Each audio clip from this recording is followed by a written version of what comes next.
BJP bus నిద్ర Lagacharla diversion కోసమే. కేంద్ర మంత్రి కిషన్ రెడ్డిపై కేటీఆర్ విమర్శలు. రేవంత్కు రక్షక కవచంలా కమలదళం. దోస్తును కాపాడేందుకే చీకటి రాజకీయం. కాంగ్రెస్ బీజేపీ పాలిటిక్స్ను తెలంగాణ గమనిస్తుందంటూ కేటీఆర్ ఆగ్రహం. ఇప్పుడు కేటీఆర్ ఇక్కడ మాట్లాడిన దానికి అద్భుతమైన ఉదాహరణ బండి సంజయ్ మాట్లాడిన మాటలే.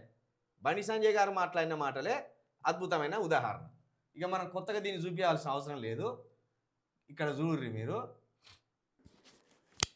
మేము కొట్లాడుకుని కాదు, కాంగ్రెస్ బీజేపీ కొట్లాడుకుని కాదు. ఉన్న అక్కడక్కడ కొంచెం కొంచెం ఉన్న బీఆర్ఎస్ పార్టీ ఆయన బొంద పెట్టాలి. ఫస్ట్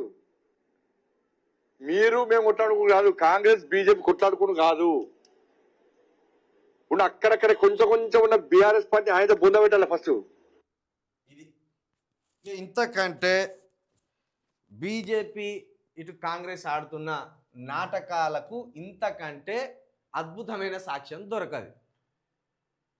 బీఆర్ఎస్ను పొందబెడితే కానీ మనమిద్దరం నువ్వుండుడా నేనుండుడా తర్వాత తెలుసుకుందాం. గ్రామ స్థాయిలో అక్కడక్కడ ఉన్న బీఆర్ఎస్ని ఖతం చేయాలట. అక్కడక్కడక్కడే నువ్వు ఉన్నదా? ఇక ఇది డైవర్షన్ పాలిటిక్స్ కాకపోతే ఏంటిది? ఇక ఈ డైవర్షన్ పాలిటిక్స్ని ఒకడు భుజాల మీద వేసుకున్నాడు. ఎవడు? తొలి వెలుగు రగ్గాడనే ఓ బీజేపీ సునకం. ఏందాటి ఇప్పుడు ఇది బస్తీ నిద్రలు ఎక్కున్నదా, ఏసీ నిద్రలు ఎక్కున్నదా? ఓ మంచి రూములు తయారు చేసి ఆ రూములల్లో పడుకోబెట్టి ఏసీ పెట్టి అసలు అక్కడున్న ప్రజల బాధలు మీకు తెలియాలంటే ఆ బస్తీలో మీరు రోడ్డు మీద పండుకోవాలి. ఆ బస్తీ రోడ్ల మీద పండుకోవాలి. సెక్యూరిటీని కొంచెం దూరం ఉంచి ఆడ ఓ పచ్చమంచం వేసి పండుకోబెడితే దోమలు కడతానయా, కరెంట్ ఉన్నదా లేదా, పాములు వస్తానయా తేళ్ళు వస్తానయా తెలిసేది. మంచిగా రూములో పండుకోబెట్టి ఇట్లా ఏసీలు పెట్టి పండుకునేటప్పుడు ఇట్లా పండుకుంటారా ఇంట్లో మీరు? కిషన్ రెడ్డి గారు ఈ రకమైన బట్టలు వేసుకొని పండుకుంటారా? ఏమన్నా నైట్ డ్రెస్సులు ఉంటాయి కదా అవి వేసుకొని పడుకుంటున్నారా? ఇది బస్తీ నిద్ర కాదు, ఇది బద్మాషి నిద్రలు. ఇవి తెలంగాణ ప్రజలను పక్కదో పట్టించే నిద్రలు ఇవి. ఆ మాత్రం అర్థమైతే లేదా? మీరు ఈ బస్తీ నిద్రలు ఎప్పుడు చేయాలి? మీరు మూసీ బాధితుల మీద పోలీసు వాళ్ళు మీద పడి కొట్టేటప్పుడు ఆ బస్తీ నిద్రలు చేయనుంటారు మీరు. ఇప్పుడు లగిచెర్ల ఘటనను ప్రజలు, రాష్ట్ర వ్యాప్తంగా ఉన్న ప్రజలు మర్చిపోవడానికి, దాని తీవ్రతను తగ్గించడానికి రేవంత్ రెడ్డి గారికి సహాయపడినట్టు లేదు ఈ నిద్ర.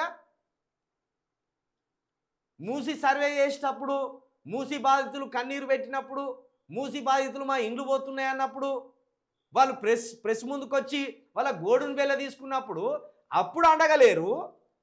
లగిచెర్ల ఇష్యూ తెర మీదకి వచ్చేవారికి వీళ్ళు బస్తీ నిద్ర వేస్తాను. ఇక దీనికి వాడు తొలి వెలుగు రగ్గాడు. ఇట్లా ఇప్పుడు మనకు రాత్రి 12:30 అవుతుంది. మనము బస్తీ నిద్రలో ఏ నాయకులు ఉన్నారో ఒకసారి వాళ్ళను ఇంటర్వ్యూ చేసే ప్రయత్నం చేద్దాం అని ఏం చేస్తాడు? ఈటల రాజేందర్ దగ్గరికి పోతాడు.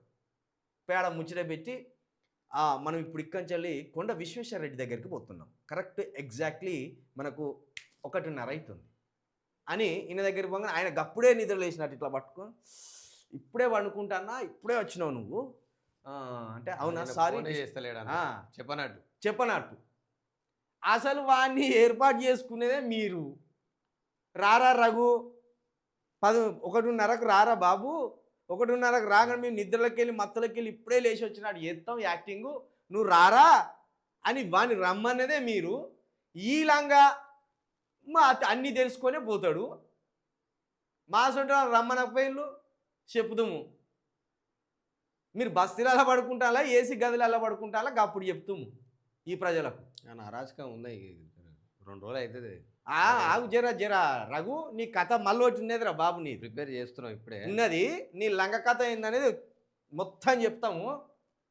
కానీ బీజేపీ నాయకులు మీరు ప్రజల వైపు లేరు, మీరు ప్రజల ఏడుపు వైపు లేరు, మీరు ప్రజల గోసలను తీర్చడానికి లేరు. మీరు కేవలం రేవంత్ రెడ్డి గారిని కాపాడడానికి ఇలాంటి పాలిటిక్స్, చీప్ పాలిటిక్స్ చేస్తున్నారు. మీరు మానుకోర్రి, ఇలాంటివి మానుకోర్రి మీరు.